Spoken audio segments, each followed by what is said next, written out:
ఒప్పించాలి. వీలైనంత మీటింగ్లు పెట్టి అన్ని సంఘాలు, అన్ని రాజకీయ పార్టీలు రాష్ట్ర వ్యాప్తంగా చేయాలి. అన్ని ఛానళ్లు ఈ ప్రయత్నం మొదలు పెట్టాలి. ప్రజల్లో చైతన్యం వస్తేనే రాజకీయ వ్యవస్థ కదులుతుంది. ఈ డిమాండ్లు ఇవి. దానికి చేయాల్సిన యాక్షన్ ప్రోగ్రామ్ చెప్పాను. మీరు మిగతా వారి అభిప్రాయాలు కూడా తీసుకోమని కోరుతున్నాను. కేశవ్ గారు మీరు దానికి స్పందిస్తారు. ఒక్కటే, నేను వారు చెప్పిన ప్రతి మాటకి, ప్రతి స్పిరిట్ ఆఫ్ ఇట్ కి ఏకీభవిస్తున్నాను. Very correct. అందుగురించి ఒక అప్రోచ్ పోవాలి. ఆయన చెప్పినందుకు కొన్ని చెప్పారు, కానీ చెప్పినప్పుడు కొన్నాను. ఇప్పుడు I think one of the officers there said, let us have a company now, distribution company. The distribution company is now empowered. Production ఇవాళ చేసేది ఎక్స్ప్లాయిటేషన్ కానీ ఎక్స్ప్లోరేషన్ కానివ్వండి, we given contract for them. They are just contractors. మీరు కొంచెం supreme court పోయిన affidavit చూస్తూ కూడా, and we're going to stand by it. We're going to win that case. ఇట్లా ఎవరో కింద తీసుకొని నాది అని చెప్పేంత మాత్రం చెప్పదు. నాగేశ్వర గారు చెప్పారు, వాళ్ళిద్దరు brothers the profit sharing of the profits.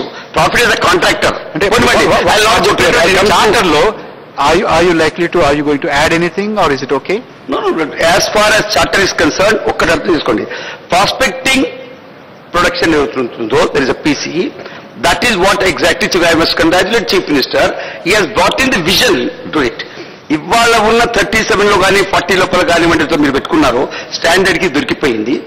వీటిలో ప్రియారిటీ చేంజ్ ఏమని చెప్తున్నారు చూడండి. ప్రియారిటీ లోపల మీరు చెప్పిన ప్రియారిటీనే ఉంది. Fertilisers in priority, then you have the power priority, then the city gas priority, and individual industry which is only 2.10 anything if it is available. కాబట్టి దాంట్లో మనం ఏం పెట్టలేదు.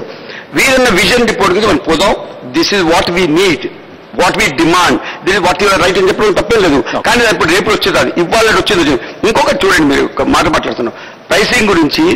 జయప్రకాష్ గారు మంచి క్వశ్చన్ చేశారు. But that is what your trying to pricing లో. Pricing లోపల ఎక్కువ ఛార్జ్ చేయడానికి రెండు is a conscious decision. Please understand it, because all your political the important people. Conscious decision ఏంటంటే, రేపు రాయల్టీలు ఎక్కువ వస్తూ ఉంటుంది central government money doesn't go to the pocket, it goes to the welfare activity. Second, NTPC రేపు ఎక్కువ ధర పెట్టుకుంటే, fertilisers కి మనం ఎక్కువ ధర పెట్టుకుంటే, we're giving subsidy, we're collecting ఎవరైనా ఇండస్ట్రీ, ప్రైవేట్ ఇండస్ట్రీ ఉంటే ఎక్కువ కలెక్ట్ చేసుకుంటాం. But when it comes to public distribution, we give subsidy. So it is a conscious decision that has taken. Even then if you have a view, but that was welcomed by everybody. Kabatti, transparency, I totally agree with you. Pricing, you understand this and ask for it. Vision paper which Mr. Chief Minister has given as a prospecting production line, I totally agree. Local welfare? No, that is very important. మీరు అప్పుడు నేను మాట్లాడుతూ ఉంటే మళ్ళీ మాట్లాడమన్నారు. అన్నిటికన్నా important is the rehabilitation and the concerns, ecological concerns of the people. దాన్ని ఇంతవరకు చూడలేదనుకోండి. ఎక్కడెక్కడ ఓఎన్జీసీ తీసుకుందో it became the part of the agreement. RIL లోపల something miss, I don't know, Yerramnaidu గారికి ఎక్కువ తెలుసుండాలా, ఆ అగ్రిమెంట్ ఉండొచ్చు, ఉన్నట్టే ఉంది. Without that there is nothing at all, because Chapter 4, the Annexure 4 always contains about ecological thing. I think even this also has it, because I have not seen it. ఎందుకంటే నిన్న reply, minister రిప్లైలో కూడా he did talk about it. రెండోది, ఒక్క దగ్గర different ఎక్కడ అవుతున్నారంటే, ఒక్క దగ్గర difference అండి, అది ఆలోచించండి. But what you are saying basically spirit I'm understanding. ఇప్పుడు 12th ఫైనాన్స్ కమిషన్ లోపల చెప్పింది ఆఫ్ షోర్ అని చూడండి, దాన్ని పక్కన పెట్టండి అంటా ఉన్నారు. పక్కన పెట్టండి అంటే I'm talking of the constitutional thing. 250 లో ఆయన కూడా దట్ ఉన్నాడు, అకౌంట్స్ కమిటీలో, ఎస్టిమేట్ కమిటీలో. You can't just go away. But our if anybody wants to add, then so మనం ఏం చేద్దాం, new demand could be notwithstanding what is said in the 12th Finance Commission, notwithstanding what is contained in Article 2, we can also think of it and చెప్పడం కూడా తప్పలేదు. ఎందుకంటే all that we are asking. కాబట్టి while not agreeing to all that, మీ మనసులో ఒకటి ఉండి రాసేది ఒకటి కాకుండా ఉన్నా, definitely what he says is something which the state government should pressure. Warner CM గారు ఒకటే సెంటెన్స్, సీఎం గారు మీకు తెలియదేమో, సీఎం గారు నాకు లెటర్ రాసినప్పుడు, అదో షబ్బీర్ గారు మినిస్టర్ ఉన్నారు, వారు రాసినప్పుడు immediately we got with in 24 hours, Mr. Nageshwara, only 24 hours, we got, but that 27 days, gas should only go to Andhra Pradesh now. Okay. See, they are looking to that, whatever you want, tell us, demand should be done. Professor Hargopal. నేను మాట్లాడిన తర్వాత జయప్రకాష్ నారాయణ గారు వెళ్ళిపోయారు, కొంచెం దబాయించి ఆయన మాట్లాడాడు. ఆ debate కదా, వెరీ ఇంపార్టెంట్. అభిప్రాయాలు అంతా వ్యతిరేకించకూడదు కదా, అభిప్రాయం వాళ్ళు చెప్పాలి కదండి. అట్లా మాట్లాడితే ఎట్లా జయప్రకాష్ గారు? ఒక మాట ఆయన ఏమన్నాడంటే, ఈ సంపద దేశానిది అన్నాడు. నేను అడిగింది ఆయన అంటే, దేశం అంటే ఎవరు? ఆంధ్రప్రదేశ్ కూడా దేశంలోనే భాగం కదా అన్నప్పుడు, ఆంధ్రప్రదేశ్ ప్రజలు ఈ దేశ సంపదలో నుంచి వాటా అడుగుతున్నారు. ఏ బేసిస్ మీద? దాని ఆధారం ఏమిటి? ఈ రిసోర్స్ ఇక్కడ ఉంది కాబట్టి మనం అడుగుతున్నాం. అంటే బాంబే వాళ్ళు అలా అని ఉంటే, అస్సాం అలా అని ఉంటే, సింగరేణి వాళ్ళు అలా అని ఉంటే దాని కాన్సిక్వెన్స్ ఏమైందంటే ఈ రోజు అస్సాం 30 ఏళ్ళ నుంచి ఇట్స్ బర్నింగ్.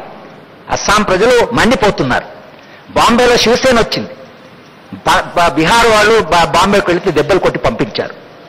సింగరేణి వాళ్ళు ఈరోజు తెలంగాణ ఉద్యమం జరుగుతుంది. మనం ఎక్కడ మర్చిపోతున్నామంటే ఇది దేశ సంపద, భారతదేశం అంతా ఒకటి, రాజ్యాంగం ఒకటి అనే అదే వాటర్ వెళ్తా ఉంది. ఇలా అనుకుంటే మనదేమీ సాధించలేమండి. చెప్పింది కరెక్ట్ గా వాటర్ వెళ్తా ఉంది. ఆపేసుకుంటే మాట్లాడిన వాళ్ళందరూ కూడా అన్ని రాజకీయ పార్టీలు మనం అడుగుతున్నది ఏమిటంటే ఒక ప్రాంతంలో ఉండేటువంటి వనరులు పైన సహజంగా ఆ ప్రాంతంలో జీవించే ప్రజలకు కొన్ని హక్కులు ఉంటాయి.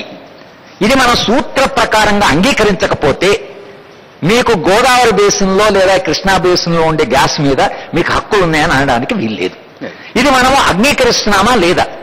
అంగీకరిస్తే అప్పుడు ఎంత వాటా కావాలి అన్నది ఇంతవరకు రాజకీయ పార్టీలకి రేపు పార్లమెంట్లో జరగబోయే చర్చలో కానీ మొత్తం భారతదేశ అభివృద్ధి నమూనాని మనం రీడిఫైన్ చేసేప్పుడు ప్రజలకు సహజమైన హక్కులు ఉంటాయి కనుక గోదావరి కృష్ణా బేసిన్లో ఉండే గ్యాస్ మీద ఆ ప్రాంతానికి కానీ ఆ రాష్ట్రానికి కానీ కొన్ని హక్కులు ఉంటాయన్నదే అంగీకారం అవుతుంది. కానీ లేకపోతే ఈ చర్చ ముందుకు పోవడానికి వీల్లేదు. ఒక ఎంటైటిల్మెంట్ కావాలి. ఎంటైటిల్మెంట్ ఎలా వస్తుంది? ప్రజలకి సహజమైన హక్కులు ఉంటాయి అని మనం అంగీకరించకపోతే హక్కు ఎలా ఎక్కడి నుంచి వస్తుంది? చర్చకి ప్రయోజనం అంటే ఉండేది అందుకే కదండి. ఉదయ్ భాస్కర్ మీరు ఓకేనంటే రిలయన్స్ హక్కులు ఉంటాయని స్థానిక ప్రజలకు హక్కులు ఉంటాయని అంగీకరించడం కష్టమవుతుంది. చెప్పండి. మైక్ ఆన్ చేయండి. Keshav mike. In the system, constitutional system itself ఇది ప్రొవైడ్ అయి ఉంది. ఫెడరల్ సిస్టమ్ లో మనం ఏమనుకున్నామంటే ఫ్యూ థింగ్స్ ఎక్కడ రైట్ స్టేట్ రైట్ హక్కులు ఉన్నాయో అది యాక్సెప్ట్ చేశాము. అడ్మినిస్ట్రేటివ్ హక్కులు మొన్న 43-44 లో ఇచ్చాము, 73-74 లో ఇచ్చాము. కాబట్టి ఆ హక్కులు ఉన్నాయి. దాన్ని ఎట్లా ఉపయోగించుకోవాలి? How do you pressurise, how do you కొంచెం ముందుకెళ్దాము. ప్రభాకర్ గారు, ఉదయ్ భాస్కర్ గారు. అంటే లోకల్ వెల్ఫేర్ కి వేగ్గా కంపెనీ అగ్రిమెంట్స్ లో రాయించడం కాకుండా కొంత శాతం ఏదో మినిమం కేటాయింపు రూపంలో చూపించాలి. వాస్తవానికి వాళ్ళ మీద ఇప్పుడు పెట్టారు, వాళ్ళ అగ్రిమెంట్స్ లో ఉన్నాయి, అవి గాలిలో కాగితాల్లోనే కలిసిపోయినాయి. అంటే ప్రాజెక్ట్ రిపోర్ట్స్ చాలా అందంగా ఉంటాయి, చాలా కానీ ఆచరణలో లేవు అవి. కాబట్టి వాటిలో నుంచే కొంత పర్సంటేజ్ లోకల్ వెల్ఫేర్ కావాలని అడిగేటట్టుండాలి. రెండోది ఇక్కడ మనం సిటీ నెట్వర్క్, భాగ్యనగర్ నెట్వర్క్ ని ఫోకస్ చేసే ముందు అన్నిటికంటే ముందు స్థానికంగా నెట్వర్క్ ది కేజీబీ అక్కడ ప్రాంతీయంగా ఉండేటువంటి అక్కడ నెట్వర్క్ ని ముందు నొక్కి చెప్పి అప్పుడు సిటీ నెట్వర్క్ గురించి చెప్పకపోతే అక్కడ ప్రజలందరికీ ఇప్పటికే అపోహ వచ్చింది. ఏమని రేపు కార్పొరేషన్ ఎన్నికలు ఉన్నాయి, ఎన్నికల కోసం భాగ్యనగర్ నెట్వర్క్ చెప్పుకున్నారు, ఇది ఎన్నికల వ్యవహారం 3 పట్టణాల గురించి చెప్తున్నారని జనంలో అక్కడ ఇప్పటికే స్థానికంగా ఆ అపోహ ఉంది. దాన్ని పోగొట్టడానికి డెఫినెట్ గా ముందు స్థానికంగా ఉండే వాళ్ళకి ఆ గ్యాస్ సప్లై, పైప్ లైన్ ద్వారా గ్యాస్ సప్లైని దాన్ని ప్రయారిటీ ఇవ్వాలి డిమాండ్స్ లో.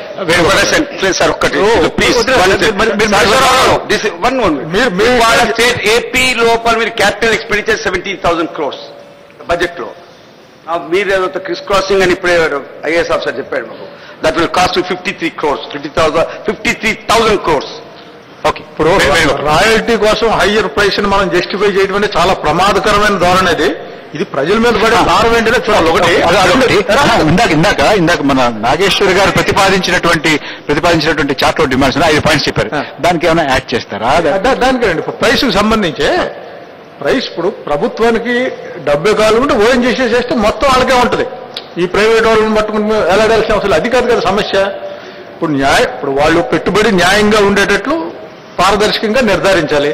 దానికి న్యాయమైన లాభం మీద యాడ్ చేయాలి, ప్రైస్ ఫిక్స్ చేయాలి. అంతేగాని ఇంటర్నేషనల్ లేకపోతే వేరే టైప్స్ ఆఫ్ ఫ్యూయల్స్ ధరల వాటికి సంబంధం లేదు. ఉత్పత్తి వ్యయం ఎంత, న్యాయమైన లాభం ఎంత, అంతే. That is the fair principle దేనికైనా. ఇప్పుడు ఒక విషయం ఎవరు చెప్పాలి అది అదే సార్ దాని కంప్లీట్. ఇప్పుడు అనేది మీరు చెప్పిన దాంతో మన నాగేశ్వరరావు గారు చెప్పింది వ్యాలిడ్ పాయింట్ ఇందులో ఏమిటంటే, for example you take TRAI, even electricity regulator authority, even government have no power. Finally everybody have to approach to the regulator. Why are not putting regulator? పెట్టండి ఇందులో.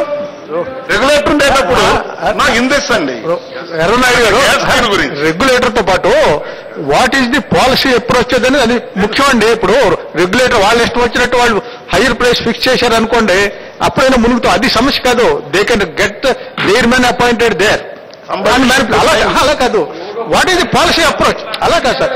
ధరలండి ప్రభాకర్ గారు, రాష్ట్ర ప్రయోజనం ముందు, దేశ ప్రయోజనం తర్వాత, ఆ తర్వాత బిజినెస్ గురించి ఆలోచించమనండి. ఒక్క నిమిషం, మీరు చెప్పిన దాంతో నేను ఆ బడాబాబుల గురించి కాదు మనకు కావాల్సింది.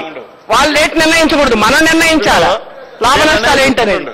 శాస్త్రీయ దృక్పథంతో ఏది ఇన్వెస్ట్ చేశారు, క్యాపిటల్ ఇన్వెస్ట్మెంట్, ఇదంతా ఐడెంటిఫై చేయడానికి ఎవరో ఒకరు ఉండాలి కదా. ఎవరుంటే బాగుంటుందో చెప్పండి. మీరు మైక్ ఆన్ చేయండి, మైక్ ఆన్ చేయండి. ఇప్పుడు ప్రైస్ నిర్ణయించడానికి ఒక policy, rational policy approach. Regulator కూడా ఇష్టం వచ్చినట్టు చేయటం లేదు. ఆ స్పెసిఫైడ్ ఏదో ఒక ప్రాతిపదిక ఉండాలి కదా. ఉండాలి, అది గవర్నమెంట్ చేయాలి.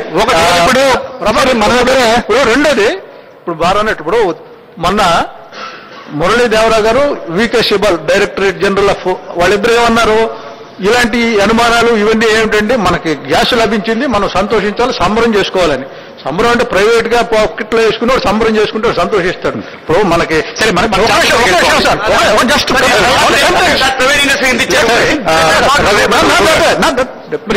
చార్టర్ మీద చెప్పండి స్పెసిఫిక్ గా, అంత టైం కాదు ఇప్పుడు.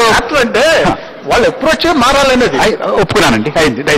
సరే, ఇప్పుడు నాగేశ్వర్ గారు చెప్పిన 6 పాయింట్స్ తో పాటు ఇప్పుడు గ్యాస్ ను అప్స్ట్రీమ్ ప్రైజింగ్ ను కూడా రెగ్యులేటర్ పరిధిలోకి తీసుకురావాలనేది ఒకటి డిమాండ్ పెట్టాలి. రెండోది ఆ ప్రైజింగ్ డిటర్మినేషన్ కూడా ఇప్పుడు ఇంటర్నేషనల్ మార్కెట్ ఓరియంటెడ్ ఆ విధంగా జరుగుతుంది. మార్కెట్ డిటర్మైన్డ్ ప్రైజెస్ అనేసి చేస్తున్నారు. అలా కాకుండా కాస్ట్ ప్లస్ బేసిస్ మీద డిటర్మైన్ కావాలనేది స్పష్టంగా చెప్పాలి. లేకపోతే ఎల్లుండి రెగ్యులేటర్ వచ్చి కూడా ఇంటర్నేషనల్ మార్కెట్ ప్రైజెస్ అనేది మనకు సంబంధం లేకుండా ఫిక్స్ చేసే అవకాశం ఉంటుంది. కాబట్టి స్పెసిఫిక్ గా 7th మన పాయింట్ లాగా upstream pricing also should be brought under the purview of regulator. Cost of production. It is called cost plus basis. Whatever the cost he will incur, he will recover that cost, and reasonable return also will be given. Okay. నిజానికి మనము dollars లో మాట్లాడమంటేనే పెద్ద పొరపాటు. పోతున్నా ఇతర దేశాలకు వెళ్ళిపోతుంది. Okay. ఒక ప్రభాకర్ గారు చెప్పండి, ఒక చిన్న సబ్మిషన్, చిన్న సబ్మిషన్ అండి. చెప్పండి. ప్రైసింగ్ కు రెగ్యులేటర్ వ్యవస్థ ఉండాలి, రేషనల్ పాలసీ ఉండాలి. రేషనల్ పాలసీ లేకపోతే regulator will regulate public interest. Unfortunately it will not regulate private interest. ఇంకోటి ఏంటంటే ఇలాంటి మార్కెట్ శక్తులు ఎప్పుడు కూడా ఒక పరిమితమైన కొరత ఉన్న సహజ వనరుల్లో మార్కెట్ శక్తులు ధర నిర్ణయించడం అనేది ప్రమాదకరం. సరే సార్, ఎందుకంటే మరి చార్టర్ గురించి మాట్లాడుకుంటాం. రేషనల్ పాలసీ ఎలా ఉంటుంది నారాయణ గారు, ప్రపంచంలో అందరూ తెలుసండి. Cost of production, future investment, Narayana Reddy గారు. I would like to be brief about it. To the point, one by one. Yes, please. Bullet points చెప్పండి. రిలయన్స్ ఇండస్ట్రీస్ గ్లోబల్ టెండర్లలో పాల్గొని గాంధాల్లో తలపెట్టిన ఎన్టీపీసీ పవర్ ప్రాజెక్ట్ కు $2.97 పర్ MMBTUకి ఎట్లయితే ఇస్తామని బిడ్ చేశారో, అట్లాగే Bombay high court $2.34 per MMBTU కు ముఖేష్ అంబానీ, అనిల్ అంబానీకి ఇవ్వాలని చెప్పి 27 MMSCD ఇవ్వాలని చెప్పి ఏదైతే కండిషన్ పెట్టిందో, which ever is the cost, lowest cost, that cost should be taken as the base cost to be applied to Andhra Pradesh requirements, and the same at that cost only the gas should be allocated. Second demand is, ఈ రోజు ఇక్కడ లభ్యమవుతున్న D6 నుంచి లభ్యమవుతున్న గ్యాసును 50% ఆంధ్రప్రదేశ్ రాష్ట్ర అవసరాలకు ముందుగా కేటాయించాలి. Firm allocation చేసిన తర్వాత ఆటోమేటిక్ గా మనకు ప్లాట్ ఉంటేనే మనం ఇల్లు కట్టుకుంటాం. అట్లనే మన గ్యాస్ అలొకేషన్ అయితేనే ఇక్కడ ఇండస్ట్రీస్ వస్తాయి.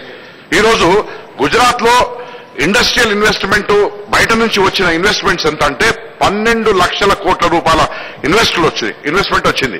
ఎందుకు వచ్చింది? అక్కడ ఎనర్జీ ఉంది. ఎనర్జీ ఎక్కడి నుంచి వచ్చింది? గ్యాస్ ఆధారిత విద్యుత్ ప్లాంట్లు ఉన్నాయి.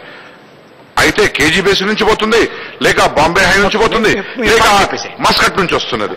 So firm allocation should be done by the centre for the development of Andhra Pradesh. That is. Shafeer Ali garu, మీరు అని చెప్తారా?